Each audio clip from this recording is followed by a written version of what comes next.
We have Insania for a winner's interview. You can say it to his face. Insania, this man has some slander for your mustache here. Mate, you were looking mighty fine with that mustache. What happened? Where's it gone? Why are you looking like a 17-year-old again? Oh no, he's muted. He's muted, exactly. Oh, no, I'm muted. Sorry, my bad. It's not production. It's me. Yeah. Oh, okay. It wasn't production. This one was on me. Whoa, come on, Insania. I had to leave my apartment, and then you know, I couldn't go out looking like that. All the people with kids would be scared. What do you mean, bro? Like what? Massive L. No way. Massive L. Okay, maybe next time. To be fair, all right, next time, maybe grow out the sides a bit. Maybe keep the chin bit. Why did you only go for the upper lip? Like Bro, did you see Sumail? I just followed in his footsteps. No, but idol. He inspired it. Yeah, but he did it in a different way. He grew the mustache, started losing, shaved it off. Started winning. You were winning, shaved it off and won. Shaved it off and continue winning. Like, there's no logic behind it now. I'm confused. I see. I mean, I'm trying to lose. If you watch my gameplay, you can clearly tell. But you know, my team is just too good. That's fair. I can't be enough of an anchor for this team. What was the best comparison you had when you were wearing the mustache that you told you looked like? I mean, my family, like, they call me like Super Mario. I don't know. They call me all kinds of things. I saw a couple of like Pedro Pascal's. People are very nice. I appreciate that one, but I don't think it's accurate. I don't know. I think I just look like kind of a pervert. Oh God. Game one, what were the communications and vibes like? Because Tundra were doing really well. They were doing a lot to stay in this game. So how are you guys maneuvering yourselves around that and to close out the game as you did? I mean, I think they played that part of the game extremely well. I think better than any other team in the world, and it's really kind of frustrating to play against. So, I don't know. Comms are like maybe a little bit too hectic. We're just trying to figure out how to solve like the problems. But I think overall, it's felt like, you know, it's like you're kind of coping. You're hoping that like you can split push for long enough that we mess up and we do something wrong. So as long as we don't do that, we should be fine. And I know we used to struggle with this a lot. This was like our #1 like biggest problem in the past. That's something we've worked on a lot and try to figure out how to like, you know, deal with this. Yeah, that must have been an extra satisfying win for you guys then for game one. Yeah, for sure. For me at least. I don't know about the others, but yeah, it felt good to know that like we're getting better at it, dealing with this. That's awesome to hear. All right. Hello, Aiden. Nice to see you. I have two questions for you. First of all, did the Abaddon pick surprise you in game one? I feel like that was not the best pick they could have gone for on 18. We were speculating if maybe they're gonna put it off lane. Okay. We didn't really see how the Abba carry was gonna work. But I'm not really sure what the idea was. Maybe, I don't know, they thought the lanes would go better. I'm not exactly sure what they were thinking. So yeah, quite surprised. Okay, and then to go off, the same game as well. I would agree with Nat. Tundra made it pretty hard to, for you to close out the game, which is one of their specialties, of course. And you will most likely eventually win the game. But when it comes to itemization, don't you? So the way I view items is, if the enemy team can only do one thing, which is split push, you can try to nullify that by buying items by either A, your push becomes so fast that their split push becomes worthless, or B, you build items that make it hard for them to split the map. So I was a bit curious and surprised that Nisha bought a refresher instead of maybe he can buy Boots of Travels or like an Abyssal Blade or some shit like that. What do you think? I think Nisha is the best player in the world. That is very true. No thoughts on his items. He buys what he wants. But no, I mean, yeah, maybe some Boots of Travels would have been nice. I'm gonna go rewatch the replay and see what we could have done better. I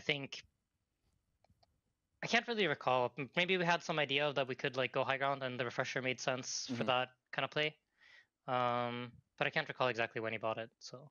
Okay, and when you say that you struggle sometimes, or you used to, when people like split the map or whatever, what would you say is like the biggest thing that you need to like work on, or that you have worked on to make it better? It's like vision, communication. I think we were just bitch made. So we ran as 5 like a lot. We just like, even though they're never gonna fight us, we know they're just split pushing, we would still just play as 5. So I think Boxy like brought out the whip and he like that's good. Got us to like split up and run after people, and actually make some moves and try to like be smarter.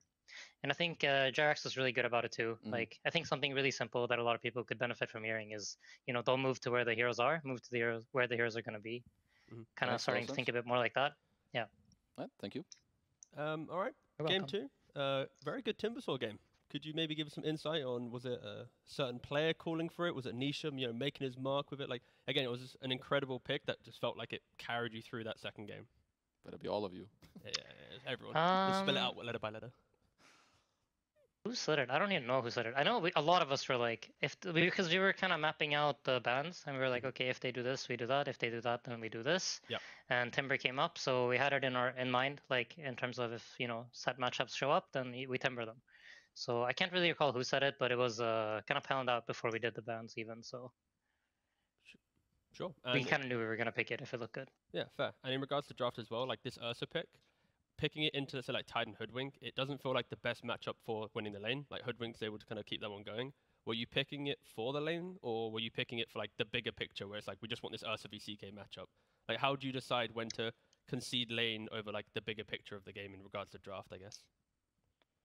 I mean, since we lost the lane, I'll say we picked it exclusively. We knew we were going to lose the lane, I see. yeah, it was only for the game. Yeah. So that was all intended, guys. We were supposed to feed, and our coach did not immediately flame us when we like jumped back to our Discord about that. Like Blitz didn't say anything about it.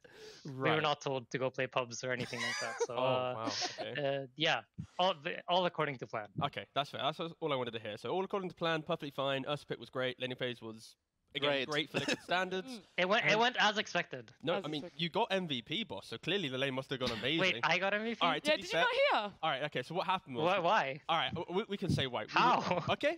We were hyping up Nisha. Timbersaw was gonna get it. Then we jovially said that you might have got it for annoying 33. Remember in top lane when you were high-fiving and thunder striking and glimpsing? That was pretty funny.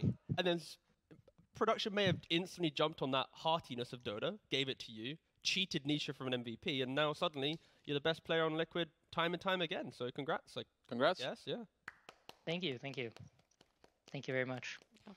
Appreciate it. No worries. I'm good. No more questions? I've literally nothing else. I'm right. really reaching here. Okay. I have one non-Dota question. I feel like last time we spoke, you were Sure. saying you were watching Naruto. Have you finished it? Are you onto any new anime at the moment?